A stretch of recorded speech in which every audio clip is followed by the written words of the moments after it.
Avustralya, İngiltere ve ABD arasında kurulan pakt, Çin'le ilişkilerin kopma noktasına gelmesine neden oldu. Avustralya Savunma Bakanı, Çin'le savaş olasılığının göz ardı edilemeyeceği konusunda açıkça uyarıda bulunurken, bu durumun Çinliler için bir sorun olduğunu söyledi.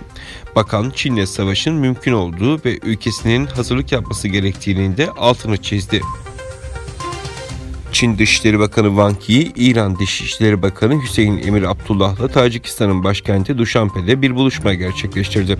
İkili görüşmede Wang, Çin'in ikili kapsamlı işbirliği planını uygulamak ve kuşak yolunu birlikte inşasında işbirliğini teşvik etmek için İran'la çalışmaya istekli olduğunu söyledi.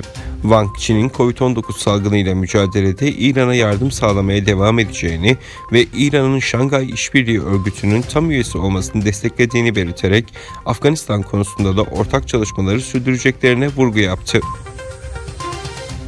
Dünya Uygur Kurultayı Başkanı Dolkun İsa, Ankara'da İbn Sina Hastanesi'nde yatan eski Dünya Uygur Kurultayı Başkanı Erkin Aktekin'i ziyaret etmek için Türkiye'ye geldi.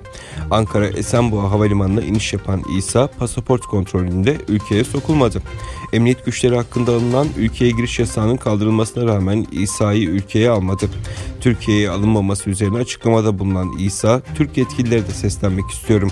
Ben hiçbir zaman Türkiye'nin kamu düzenini bozacak hal ve hareketlerde bulunmadım ifadelerini kullandı.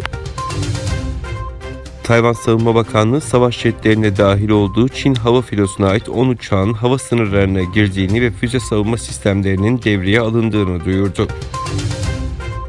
Mobius Capital'in kurucusu ABD'li ünlü yatırımcı Mark Mobius, gelişmekte olan piyasa endeksinin %30'unu Çin oluşturuyor. Şu anda ise para Çin'den başka her yere akış halinde. Bu yüzden ileride paranın Türkiye, Hindistan ve diğer gelişmekte olan ülkelere aktığını göreceğiz, dedi. Notre Dame Katedrali'ndeki yangının üzerinden 2 yıl geçti. Katedralde yapılan çalışmalar sonucu yapılar için güvenli ortam sağlandı. Fransa Cumhurbaşkanı Emmanuel Macron, Paris'in olimpiyatlara ev sahipliği yapacağı 2024 yılında katedrali ziyaretçilere açmayı hedefliyor. Restorasyonun sadece güvenlik aşaması için 165 milyon avro bütçe ayrılmıştı.